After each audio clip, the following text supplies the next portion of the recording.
This podcast is for educational purposes only and doesn't consider your personal circumstances. All right, welcome to Total Money Management. We're back with a special episode and a very special guest.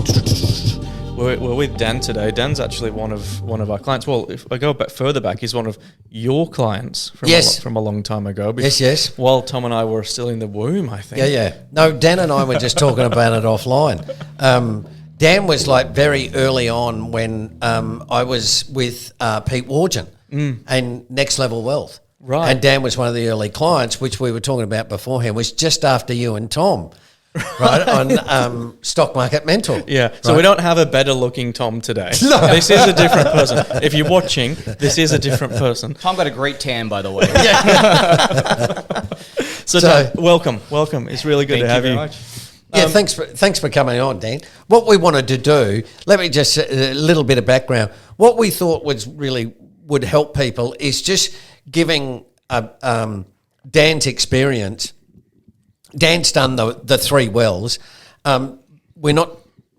This is not going to be a 45-minute promotion of Total Money Management. What we wanted to do was get Dan to explain, this was a good bit, and this was really interesting, and I didn't, just your journey as an investor to sort of work out, I was really surprised that I did this or I did that, right? So, but we've got an unbelievably long number of questions. So, Jacob, fire away. Well, I'm just interested, tell us a little bit about who you are, Dan. Where have you come from? What got you interested in investing? So I was born in Canada, but moved here as a kid, and kind of did my degree in the UK and then moved back over to Australia, live here. And most of my investing journey has been through my parents. So Right. A lot of them, immigrant parents, work hard, save up money and put something away and then invest as much as you can. And so that kind of started the whole idea in the back of my head once I started making a bit of cash after university and things. So What did you study? What do you do? So I'm an emergency doctor. So I did my original degree in the UK and then came over here with my citizenship, and that was great. It was a great move. To come here. I To come agree. here, Right. 100%. Really? Yeah, without doubt. Yeah, I haven't met. okay. I mean, I'm English as well. I've been here 10 years or so, and it's same thing. I wouldn't. As expensive as things are here now, and as crazy as things are, I would hate to be in the UK right now. Yeah. Or another country. But Dan, you were born in Canada. I was born and raised in Canada. We spent about 3 years here when I was younger. So what does your dad do? My dad's a French teacher, or was a French teacher. He's retired now. And my mom was a computer programmer. So middle-class jobs, Right. really worked hard. And And then moved to the UK. no, moved here. We moved here when I was a kid. So when I was you about did. 9. Okay. You did your study in the UK. In the UK, yes. Right, So gotcha. Here Okay, for a gotcha. few years, Gotcha. back to Canada, and then over to the UK. So always under His Majesty's rule. Yes, wherever yes. it was, yeah. And so, it was a natural move here, doing medicine. And again, don't regret a thing. It's a great country. Right. I'm glad I'm here. So what? We may or may not relate on this point. So similar upbringing, middle class family, never really had much in the ways of kind of legacy planning, which forced me into looking at that as someone that had a degree, moved to a country, needed to make it work, needed to start understanding how to invest for my kids or whatever else, whatever that kind of legacy looks like. What got you into that? I don't know if I made a purposeful decision. At first, I thought it was always, hey, this is a lot of money. And going back to my university days, thinking, I used to pay, it was quids in for a pint at the local pub. And Right. then all of a sudden, now we're drinking, what are we drinking here? Torbreck? Torbreck, It's not a bad You come up in the world. So, there's been a little bit of creep there. And I started thinking to myself, that's a lot of money that's, should be being put to work. That you were earning, Dan. I was earning it when I got here. Right. I have to say my first paycheck here was a ridiculously pleasant surprise compared Right. to what I was earning in the UK. Yep. And definitely did the right thing and blew every single penny of that first paycheck. Excellent. Good on you, mate. You're a true Australian. I went out and got smashed and spent a lot. It's like, good man. That's why this is a great country. Not advice. That Korean barbecue place will never be the same again. They've retired in the Bahamas now, mate. So that kind of drove the journey. And then I started, I started thinking, hey, I'm really enjoying medicine. I'm really enjoying my training, but we need to start making some plans for a rainy day. My wife, Helen, she's British. And, she wanted, we wanted to have a family. Well, I should say she wanted to have a family. Yep. And I said, I hadn't really thought about that. Oh, I guess so. And then, but I'm enjoying all of this money. I can interrupt. I just need to interrupt there. Dan is a type 7, right? Like me. Yeah. Right. And my experience was exactly the same. Okay. Why? It's just a thing you never go, oh, we should have children. It's just like, yeah, righto, whatever. It's like, I want children. It's like, yeah, okay, let's go. Sevens are just, we're not great at planning. Right. But I can't relate. We're really, I know, that's what I mean, right? Like, Jacob's got everything planned, whereas I'm a bit like away with the fairies. What are you doing tomorrow? It's like, I don't know, tomorrow's not here yet. Yeah, that's right. So I'm just trying to make it through today. Yeah, what do I need to worry about tomorrow? But so just on Dan's point about, like children, it's a bit like, yeah, okay, yeah, cool. Yeah. So, Worked out great. I'm going to be in so much trouble after this because Helen is a ridiculously voracious listener of this podcast. Oh, is she? Every Monday, AirPods in. Hey, I'm listening to Steve. I'm like, well done, Helen. Good girl. Yeah. Good girl. Checks in the mail, Helen. That's right. We get paid in wine these days, apparently. Yeah. So that drove the whole journey. And then I guess what happened is, once I started getting into emergency medicine, I started realizing when I got towards the end of my training, and really, once you get to the end of your training as a doctor, you are invested. Mm-hmm. You have done several years of hard yards. You've done exams, you've done weekends and Christmases, and you've done a lot. And at that point, I started looking around at some of the people who are also, who I'm aiming to be, right? They're senior doctors, looking around, and anyone over 50 wasn't always particularly excited or happy. And I sat there thinking, hang on, I don't know what I'm going to be like when I'm 50, but I might be like those guys. Right. And if I'm like those guys, I want to make sure I've got an exit strategy. Yeah. I want to make sure. Right. Okay. I want to know where the exit door is, if that's the case. Yep. So that's what got you looking at investing, because you can go down many pathways, realizing that at a kind of I would assume a 30-year-old or mid-30-year-old doctor, and go, well, it might not be investing; it could be anything. So, what was it about investing that drew you to it? Did you have investment properties, Dan?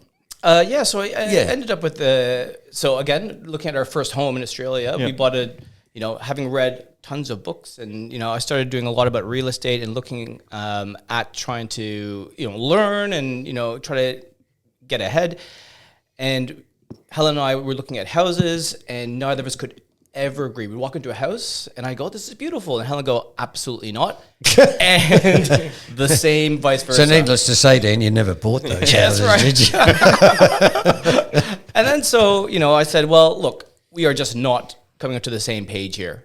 What we might have to do is just build our own property, and then that's build our own house." Right. So we end up buying a double lot in Camp Hill, and with the plan to take the house off, subdivide it, build an investment property, and then take the profits and build our new home. And then I started realizing that it floods underneath, and Helen said, that's not happening. Right. No go. So I ended up having to sell the property, and again, reading books, trying to learn as much as I can, sold the properties off, sold one property lot, built a new property, sold that off, and reading about, I'm like, this isn't, I made a little bit of money, but not a lot of money. When was this, Dan? Like what year? Like This roughly is probably about 2014. Okay, so not that long ago. Not super long ago. Okay, all right, cool. And so when we did it, I was like, we made a little bit of money, but not all this money that you hear on TV, hear on media, people flipping houses, people selling a ton of stuff. I'm like, there's got to be a better way. And I was reading all these books, and I came across Pete Wargent. Yep. And Pete, old friend of Steve's there. Yeah. And eventually I found out he's going to be in Brisbane. He's going to be here. He's going to be taking new clients to help them out. To help get help on their investment journey. Yeah. And that's when I met Steve.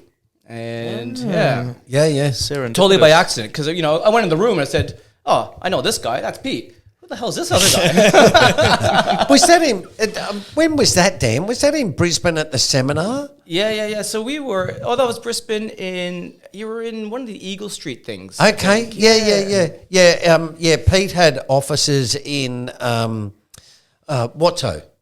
Servcorp, Like a actually. WeWork type. Yeah, Servcorp. Anyway, okay, right, okay. Now it's coming clearer. Yeah. And that's So that was when you sort of started. That's when I started with you guys. And, in that first meeting, you made a bit of an impression, I have to say. Pete made an impression because probably a little star in the headlights for me. I was like, hey, I've been reading a lot of your stuff. I'm really excited to hear what you have to say. And when I was talking to him, like, well, this is pretty much what you've already said. Nothing's really changed here. Yep. No offense, Pete. Sorry. Don't know if you listen. G'day, Pete. We love you. But, I was listening to Steve. I'm like, I never really thought about that. And my investing journey with stocks at that point had been really, pretty hit and miss. Like, hey, I think I see an opportunity here. So I'll put some money in. I'll put 100% of what I have to put into that stock. And, I don't think Dan was doing it systematically when he bet. We've all done that. yeah. Right, okay. So then you came on board. You did well 2. Yeah, did well 2 and then did 3 and well 1. Yeah. Anyway, blah, blah, blah. So I'm interested in learning the journey along the way. Because, see, I've been doing this now for like 26 years. And so it's a different experience. And I always sort of say this to people that we can, you and I can look at something and we can see it completely differently, right? And so what were the emotional stuff that you went through, the behavioural stuff? Because I think that's the really important stuff. From a type 7 to a type 7. Yeah. Don't worry, I'll keep you on track. That emotion is all about that high, that before I met you, right? Yeah. It was all the sugar hit. Yeah, Hey, yeah. look what this stock has done. Oh my God, this stock is terrible. Oh my God, this stock is great. And I think what was great after having met you was a more systematic process, more eliminating the noise that comes through. Yeah. Because it comes through everywhere, like you're inundated, emails, text messages. People talk about it all the time. Nothing, everyone knows everything. I knew about our friend Donald Trump bombing Iran today within like 3 minutes. Yeah. The inbox, like, ding, ding, ding, Yeah, ding. that's right. Like Wall Street Journal, AFR, Market Watch. I'm like, oh my God, all these things are just all of a sudden. And then Helen's telling me, hey, did you hear this? And then it's on the news. It's everywhere, Yeah. The approach Does that you just on gave- that point, Dan? Is that's really different to property investing, isn't it? Because I've had properties myself, and I never felt emotional. It was sort of like, yeah, okay, bought a property, yeah, cool. Whereas if I bought a stock, I'd spend the next day watching it, move 3 cents. It's like, oh my God, it's gone up. I've made another $32. Yeah, I do feel like more recently, particularly the last couple of years, there's more and more daily updates coming out on auction rates and things like that in property. And it's like the kind of property guys have realised that they don't get out in front of people enough. Yeah, you've got to have that constant content feed. So it's like, okay, auction rates in Brisbane was 13% last week, down from 42%. And you're like, well, does it really make that much of a difference? And who we really should make a difference is the fact is it's a home. So if you're buying a house to put your family in there and you're going to take a mortgage out for the next 30 years, it really shouldn't matter to you what the auction rates are doing. Right, I okay. agree. Oh, that's interesting. Well, it's your house, right? Yeah, but I think a lot of people still think of. My argument is, it's a house, not a home, and the difference in that perspective is that people look at houses now as things that you trade like stocks. Yes. Not as you just mentioned, oh, it's a home and you raise your kids and you have memories here and blah, blah. It's like, no, we can make 300 grand, right? Sell it and we'll flip it and we'll go and live somewhere else. And that's Helen for me. Helen was like, I was all about, again, reading those books. Hey, we could rent this, we could rent our house, we could invest, we could, tax deduct all the losses, and we could be tax deductible loss in our home and everything like that. And Helen's like, yeah, but I want to put a painting where I want to put a painting. Right, okay. I want to put is my stuff where I want my stuff. I'm like, oh, I never really thought of it that way. Now, that's interesting because most arguments among couples is about money, right, and things like that. And so because Helen came to the journey a little bit later. I think Helen did well one. Like we did well one with you and... yeah, she did well too, but she kind of dropped off halfway. She just had some health concerns that sort of got in the way. But then kind of retook the journey up, but I was still sort of driving it forwards. But one of the other people who I've actually I have to say, I've kind of combined what you guys have taught me with what the Barefoot Investor has been saying. Oh, yeah. Because he's, he keeps it pretty simple because if you keep it that simple, you'll probably do just fine. Yep. Right? We just talked about that in the last podcast, about keeping a simple strategy. Super simple. Yeah, and everyone can have a different strategy. It really needs to work for your own personality. Yeah. So you two are type 7s, but you're different types of type 7s as well. What do you think Helen is, Dan? I think we talked about a 4 at one point. I don't reckon Helen's a 4. She might be a 3, but I don't think she's a 4. She was definitely initially very conservative, and I have to say, pretty dubious about what you had to say in the beginning. That first, the Novel Investor website, when you popped it up on the screen show, when she saw that, she's like, oh, that makes a lot of sense. But that's a good way to be. Like, you don't want to be like, everything everyone says must be true. Yeah. Like, approach it with some skepticism and then figure it out from there. Sevens are really naive. Right. We're really like, oh my God, that's like I said, I can look at every stock every day and go, I could buy a bit of that. Right? Rather than, like it's just this natural inclination to go, I could buy that and it could probably go up 5,000%. It's like, you can probably get your ass handed to you on a plate because it loses money. It's like, that's more likely. Okay, next. The rabbit's in the hat. Really? Oh, man. So I'm curious to understand what changed over, because you guys have been working together for probably almost 10 years now. They'll be going on that. So what's changed in your mindset over that 10-year journey? A lot's changed. And again, combining with what the Barefoot Investor had said, a lot of what I used to stress about with money was about saving every penny and getting as much invested as possible. And when I realized that you're really you fry yourself and your whole relationships when you do that, like it's just not possible. And so from being frugal, like just sort of like, no, we can't do that. We can't do this. We can't do that. Okay. Big change. And again, Helen said, hey, we can't really do that. And I'm like, okay, well, what can we do? And then we started again talking about what you kind of taught was about goal setting, which was huge. I just said, because going back to your original question, why did you start investing? I actually didn't have a why. And for me, that why was one of the most important things that I ever thought of. Going, what am I actually going to try to achieve? What target am I hitting here? Yeah.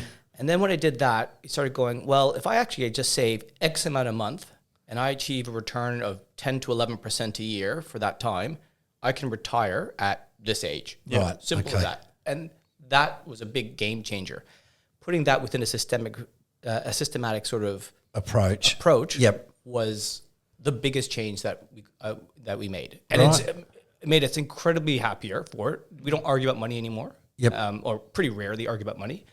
And mostly because we both get an amount. So again, taking the Barefoot approach was, hey, there's an amount for splurge. But what we said is, well, you get an allowance, I get an allowance. It's the same amount. And, if you want to do yours this way, that's fine. You want to buy a gold slipper? You go for it.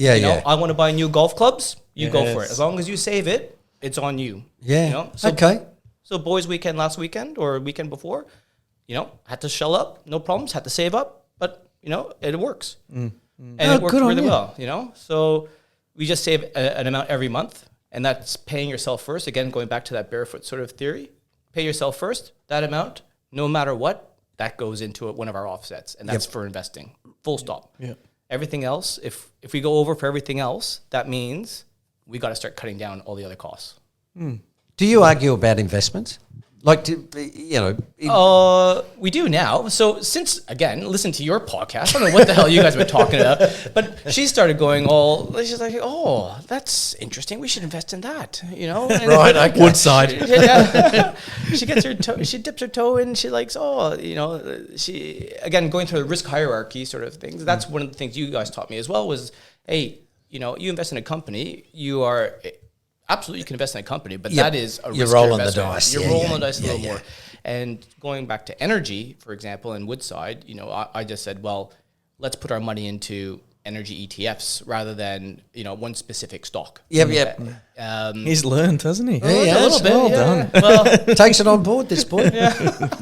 unfortunately, I learned really well because what I did was actually buy. So during COVID, when oil was negative $32 a barrel, Yeah. That was a good time. I bought Triple ton. O? Did you buy triple O? I bought Triple O. Yeah. But then I bought all the American American XLE and majors. stuff, Yeah, yeah. I bought Exxon. I bought Chevron. I bought Shell. They've just killed it. I just piled in. So I did two stupid things. I did one stupid thing and one smart thing. I actually had a short on. So it was I had a big amount of money in B bus before before COVID hit. Right. And I was up, I think, 85% at one point. And I was sat there thinking, hey, I'm a genius. Here we go. I can really do this. I can move markets with my mind. But isn't that funny? Because that is it's a common reaction. Yeah. Like when as investors, I've always said the worst thing you can do as a young investor is actually make money because you just get so totally overconfident. And then you lose it. That's when you go, oh, okay, Better think about now I need to think about this, right? Yeah. But it's so sorry, go on. Oh, I'm just saying, well, the stupid part was going, I can move markets with my mind. And apparently my mind failed me because then I was down about 25% in about 2 days. Right. 48 hours turnaround. And it just... Did you leave it in B bus? I just left it in, right? I'm like, this is going to go terribly. Yes. So that was a huge loss on that one. But then I made it made up a ton of it with that oil buy. So just it was Triple O. Yeah. all The those, various. Yeah. And it was great. I remember, I'll never forget, and we talked about it on a few podcasts, but going hard on the oil futures at that time. And I remember being sat there at 3 a.m. on a FaceTime call with Tom, literally thinking we were gods. Yeah. And we're making so much 3 a.m. I'm shouting the house down, like, buy. Every fight, looking at 5-minute candles, sell. And then we were doing that for a few weeks, and then it just went pop, and we lost, I reckon, 60% of it. Just thinking. So I managed to, after I lost on that short, on that B bus, I was like, I'm not going to lose it again. So I took that Triple O, I took that money and I invested into those majors because they were still depressed. Like I bought Exxon, I think, like 25 or 30 bucks or something that was stupid. crazy. So cheap. And then it got up to like $200. It was, and paying off huge amounts of cash in dividends. Yep. Like, There's that's nothing. great. There's nothing like that, is there? Emotionally, there is, because I remember that when you make a big amount of money in a short space of time, it's like a drug, right? Oh, absolutely. It's just like, man, I am good at this. There's actually nothing better. So all that aside, and the gregariousness and the fact that all three of us are gods, you've obviously come to a sustainable level now where your investments are very systematic. I'm curious to understand how much you actually, and not just for the fact that you love it like we do, we look at the markets every couple of days or so, but how much do you seriously look at your investments and go, okay, I need to make a change here?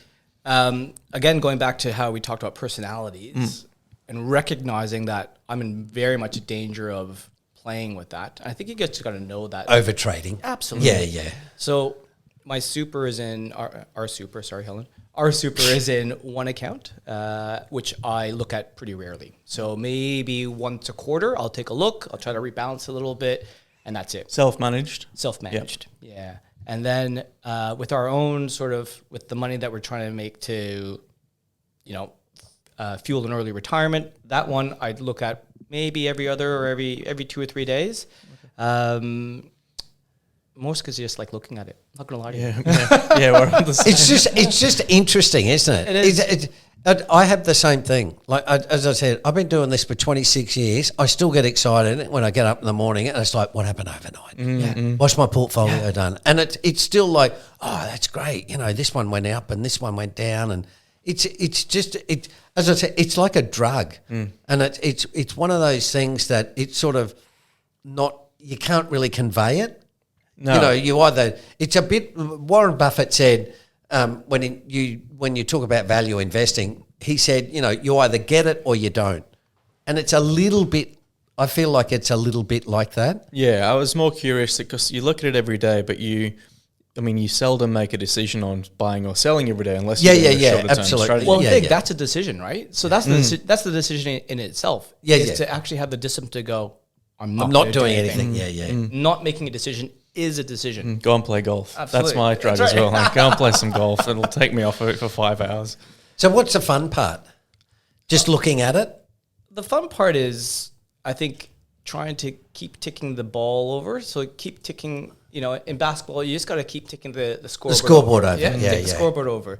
And I think that's with a goal in mind, right? So I think ticking the scoreboard over is enough for me. And in fact, having set that goal going, hey, at this age, you're going to be able to go, hey, it's all done, and work on your terms. Not saying I'm going to stop working, but go, if the next Ebola crosses with COVID and becomes a super virus, I'm just going to go, hey, I'm done. See you later, guys. It's the choice. Yeah, it's the choice. It's the choice of being able to do what you want. But that's a seven stuff. Sevens love freedom and options because that's avoid pain.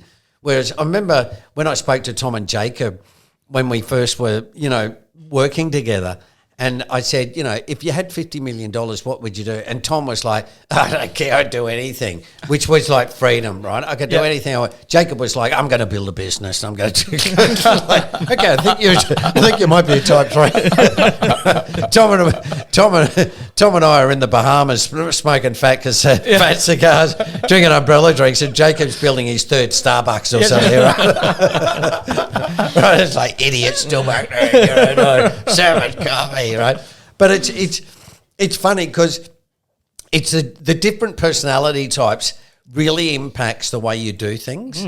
Absolutely, right, and it's one of the things that I've always said. One of the things about our courses are that personality stuff is really important, and it's not talked about enough. Yeah. And you and Helen have got it down to saying, okay, well, this is how we're going to work together to get the goal, and that's really important to do that stuff because sometimes it can be a real problem. Oh, absolutely. You can't be well. In my case, and anyone who's in a relationship, I think you can't be solo. You can't fly solo on this because you need both people there. Otherwise, you can achieve that goal, but if the other person isn't with you, then it's no fun, and two, you're not agreeing. You're not kind of doing it together. I think that's a problem. Yeah, it's one of the first questions I ask when someone calls me and says, "Hey, tell me a little bit about what you guys do."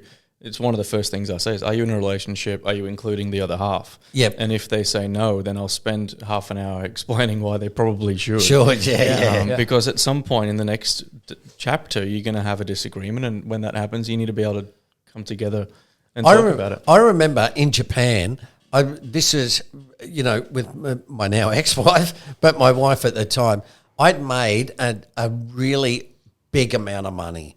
And I was like, we can go and live in Bali and we can put our feet up, right? We'll send the kids to private international schools. It's going to be great, right? And then I promptly lost a lot of money. But the point being, my ex-wife during that journey was sort of like, yeah, that's really, I think it was sort of, I remember I got a check one day in Japan and I misread it because it was in yen.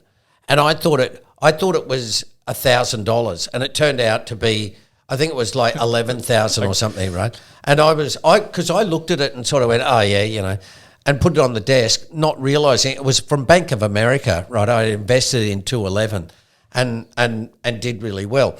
But I remember sort of going, oh, you know, I got this check, and it was like $1,000 or something, and she was like, oh, yeah, big deal. And then I realised later on and went, oh, hang on, this is like $11,000. And she was still unmoved.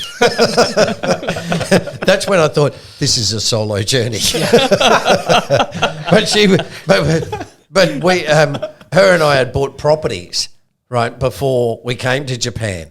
And she was like really into property. She's now a buyer's agent, right? And I'm really into stock. So you can see why we're divorced. But it is important what you say, because you do, you know, I made a mistake of never saying, hey, you know, come along on the journey and this is how it works and stuff. And that stuff's really important.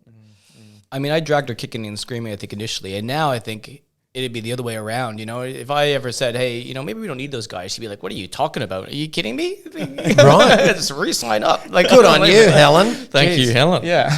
We're getting her on next time. That's right. But it's an interesting point, Dan, that, you know, like people can get involved and it's like, oh, yeah. And then they get more and more involved going, oh, yeah, this is like really interesting. And she's absolutely loves it now. So absolutely loves every single word you got. Hangs on your every word. Right. Good. Yeah. That's awesome. Santos, Helen. Tom's not here to say not advice. Not advice. So one question I did have, because inevitably we all lose, right? We've just talked about the fat losses that we've had. What I'm interested to understand from someone that, from you, Dan, is how do you react to that? Like you're not going to look at it every month and go, well, I'm up again, the scoreboard's ticking over. Sometimes the scoreboard ticks down. Sometimes the scoreboard ticks really down. Yeah. And it hurts. And I was in on that silver run.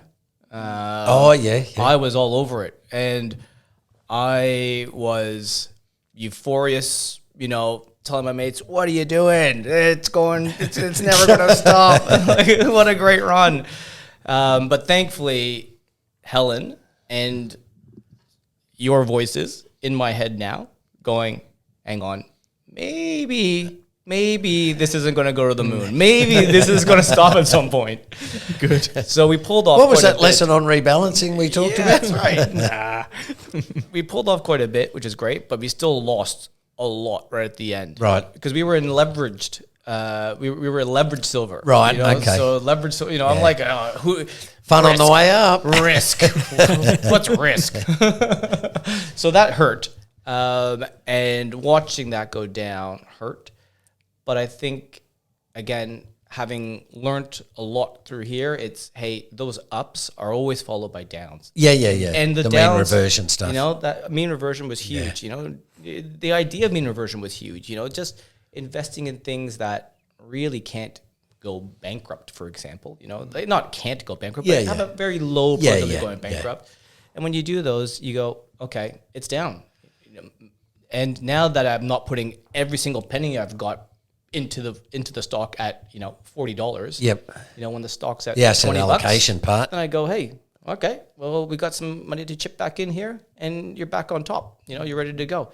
So I think that was I think it's a huge mindset change, because before I was always ready to sell. You know, like, oh my God, we're losing.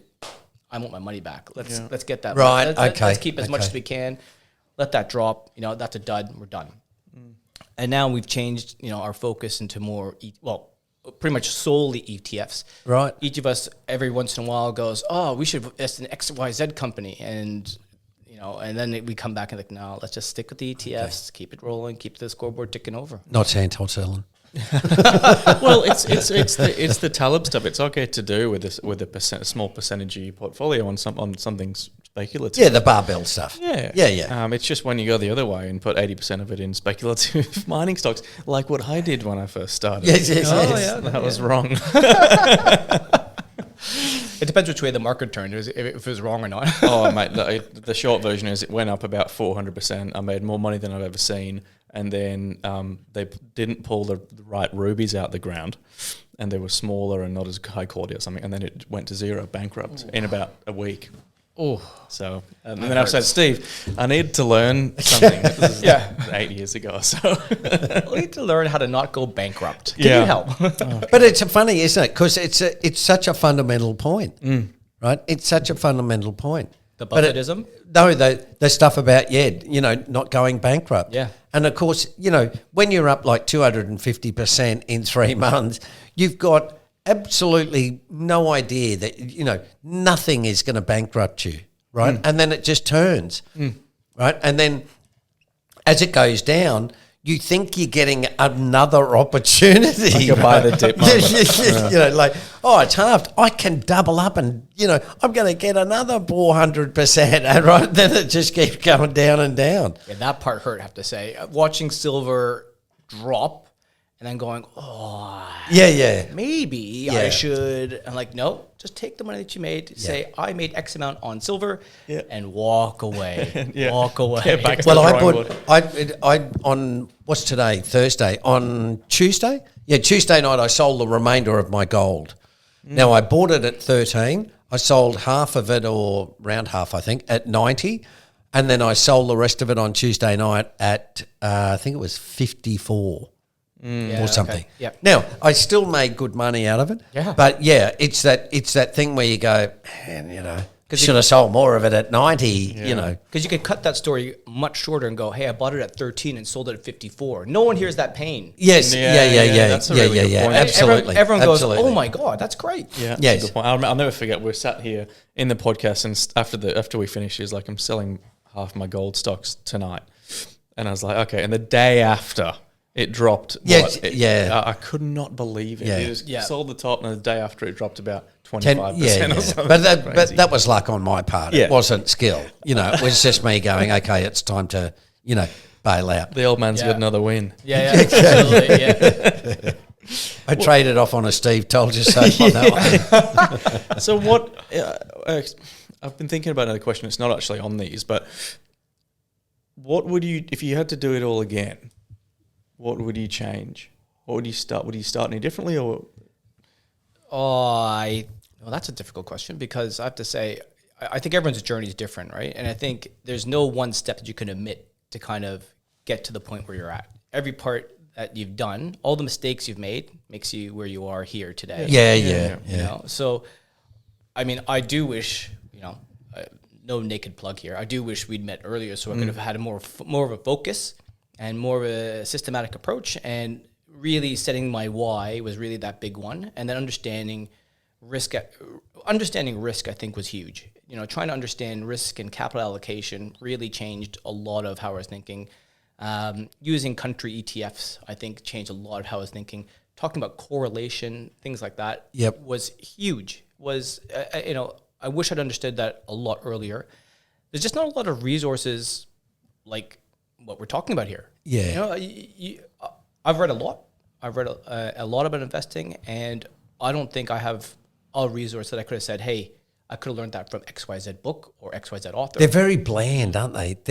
They're all saying the same thing, which is like, oh yeah, buy and hold, and pick good companies. And there's 150 books out there saying exactly the same thing. Yeah. So when's your book coming out? I keep asking. Oh, are you the serious? same. Dan, funny story. I'd tell you a funny story. I meant to say it in the podcast. I'll forgive him. I'm last one. asking him now because he goes, "Oh yeah, it's coming out." Oh yeah, it's coming. This week, no.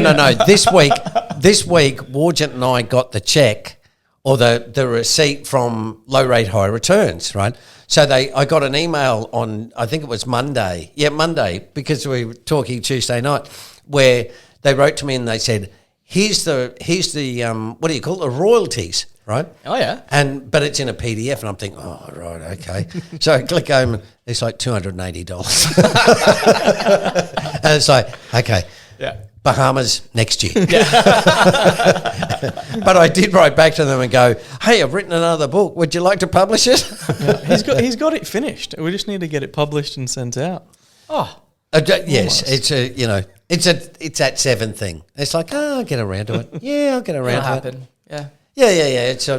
But I do think, if we time it right, it'll be good. But anyway, That's a story for another day. Yeah, well, I mean, I'm out of questions. I was going to ask you, do you have anything to ask us? Do you have any questions to ask us while you're here? Not to put you on the spot, you can say no. Oh, my biggest question is really, why weren't you there when silver was dropping? And then I realized I missed that text message by like 8 hours, literally. Oh, really? In the WhatsApp Yeah, group? well, because I was at work. So this is my problem. I work shifts. okay. Yeah. And so half the time I miss the text. And to be honest with you, I turn a lot of my WhatsApp stuff off because I just don't want to get bothered when I'm at work. Yeah. I get home, I can't be bothered. I wake up and silver's down leveraged silver is down like a 30%. Yeah, you know? yeah. And taking a whole bunch off, which is great, but just not as much. I'm like, where was I? There you go, folks. There you go. Well, I'm out of questions. Do you have anything else to close off on, Steve? No, I'm good. I really appreciate you coming on, Dan. That was great. Oh, thank you very much. Thanks for having me. Thanks for the drop of wine. This is fantastic. No problem at all. We need to thank Nick from Bella Property for the wine, which we'll do properly next week. But absolutely cheers, smashing. mate. Thanks so much, and we'll see you guys next week. Cheers, folks. This podcast is for educational purposes only and doesn't consider your personal circumstances. Total Money Management Proprietary Limited holds AFSL 568642.